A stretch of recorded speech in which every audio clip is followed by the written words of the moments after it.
Hi, it's Ashley from Sweet Dreams Bake Shop and welcome back to my channel where I make a lot of cake and cookie decorating tutorials as well as give a lot of baking business tips. And in today's video, I'm going to be combining tutorial and baking business tips. If you've watched my channel before, then you know I usually include my pricing for things at the end of the video, and that's pretty much all of the business stuff I do on a regular tutorial. But today I thought I would switch things up. So the first half of this video is going to be a straight tutorial, and then the second half of this video is going to answer the question, is it worth it to make cookies for a living?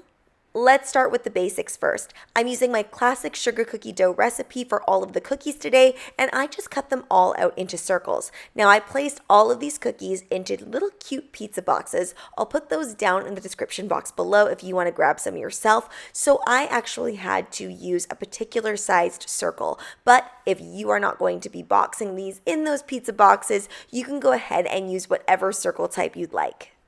I'm using a mix of Chef Master and Americolor food gel to dye all of my royal icing today. For my royal icing, it's just 1 cup of icing sugar, also referred to as powdered or confectioner sugar, and then 1 tablespoon of meringue powder and as much water as needed. Now I know that always sounds like an annoying measurement because it's not exact, but everybody differs in how much water they add.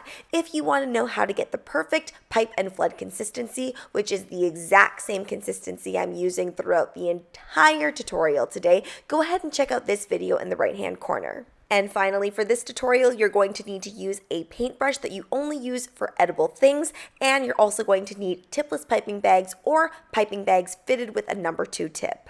I'm starting off with a little bit of fawn dust on the edge here. Now, fawn dust is actually not the best product to use, but it's what I had on hand. You can use a brown petal dust, or you can even use cocoa powder. You can skip this part, but I just find it gives it a nice little realistic spin. I made pizza cookies on my channel not too long ago, and I actually wasn't that pleased with them. And I didn't do this step, and I really feel like that step makes all the difference. I'm going to take some red royal icing. Now, when dyeing your royal icing red, you want to be sparing because it does darken over time as you let that icing sit. And as we know, too much red causes that kind of bitter flavor in your mouth. So definitely be sparing with it. I'm placing this on with a spoon instead of a piping bag. I want to get this relatively thin. We don't want this huge, thick slab of icing on top of the cookie. So we want to make sure we can get it thinned out as much as possible wherever possible. Here's a step that was also missing in my original pizza cookie tutorial. This also helps things really pop. So before, what I did was I placed on the icing to make it look like cheese, and then I just started piping on these details. But really, you need to make royal icing transfers in order for it to look a little bit more like pizza. Otherwise, I find it just doesn't look like anything. It just kind of looks like a cookie that, made weird designs on. So this time around, I took that exact same red royal icing that I used for the pizza sauce, and I piped these dots. And you can make the dots as big as you would like. Make sure though that it matches relative to the size of whatever cookie you chose.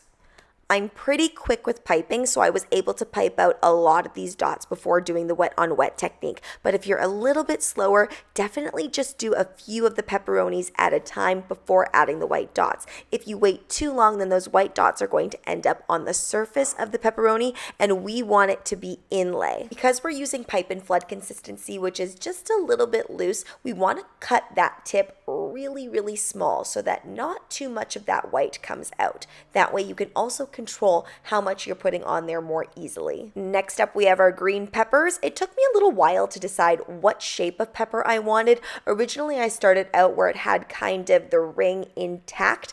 Then I decided to cut the peppers in half. I think it just looked more normal to me. But honestly, looking at them now, they kind of resemble those birds that everybody used to draw in elementary school, where it's just kind of like a hump.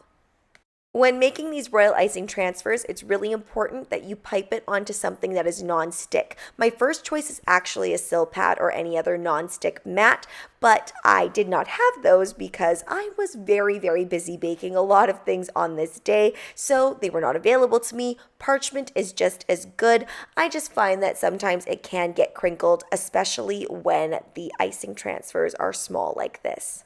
I made a little bit of a mistake with these olives. You can see that my olives are kind of melding together in the center of some of those. It's because I didn't make that ring thin enough and big enough. So it did get fixed later on in the video. I will show you that. But if you want perfect olive rings, then just go a little bit either thicker with your consistency or make sure that you pipe it a little bit larger.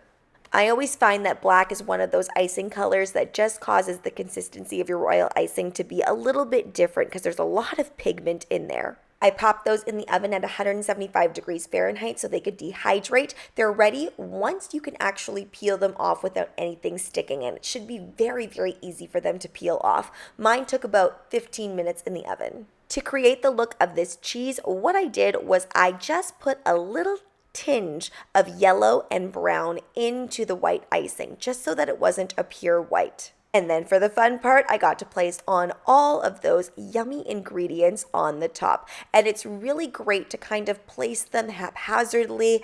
And then you can go ahead and on top of that, add the cheese on as well. So it looks like that cheese is really baked in there. And see, I fixed that olive mistake by putting a little bit of that cheese right on the center. So it kind of looks like the cheese is oozing out of the olive like it would on a pizza. Time to talk about baking for business. So I just recently did a video all about custom cake pricing. If you want to check out that video, you can go in the right hand corner, but stick around to hear what I have to say about cookie decorating and selling those decorated cookies. So undoubtedly, you are going to make a profit from selling cookies. However, is it as big of profit margins as other dessert items? Absolutely not. I would actually say it's probably one of the items that has the lowest profit margin, which is probably interesting to hear because the ingredients for a sugar cookie are very, very simplistic. It's all about that time, combined with the fact that the product that you end up with is relatively thin. It doesn't look very large, like a cupcake. And I liken it to a cupcake because I've seen this time and time again. When I was working at the bakery, we would want to charge something like $6 a cookie, and it was a much harder sell to sell a cookie for $6 than to sell a cupcake that was custom for $6. And the $6 cupcake was a lot faster to make. And in general, cupcakes are a lot faster to make in bulk than sugar cookies. It comes down to the fact that sugar cookies actually take up a lot of space. You have to roll out the dough. And even just that is a lot more work and it is a lot more effort than just pouring the batter for cupcakes. I know that might sound like a really minute thing, but it does make a difference after a while. Working with royal icing is a lot more finicky than working with buttercream or fondant. Now that I've done both on a really, really regular basis, I can safely say that I can whip up a 3-tiered fondant cake faster than I could a few dozen cookies that look like this. And I would consider myself somebody that's pretty quick at piping. And I don't really make too many mistakes with sugar cookies anymore. And yet it still seems to take so much more time. And obviously I can sell a 3-tiered cake a lot more easily for hundreds and hundreds of dollars. And it's less likely that I'm going to be able to do that with cookies. That being said, when I was selling cakes and cookies, because I had the skill set to do both, it did make the sale of cookies easier, and then I was able to charge a little bit more and charge the worth of how long it took me because I would make sure that the cake matched the cookies. So I'm not saying that you shouldn't sell cookies, I'm just saying it is a little bit harder of a sell than that of cake and cupcakes. Thanks so much for watching, guys. Don't forget to like, share, and subscribe so you can be part of the Sweetie fam. Right now, I'm uploading weekly, so make sure you hit that notification bell so you know when I upload. Also, be sure to comment, request, or ask a question. I love hearing from you guys. Bye!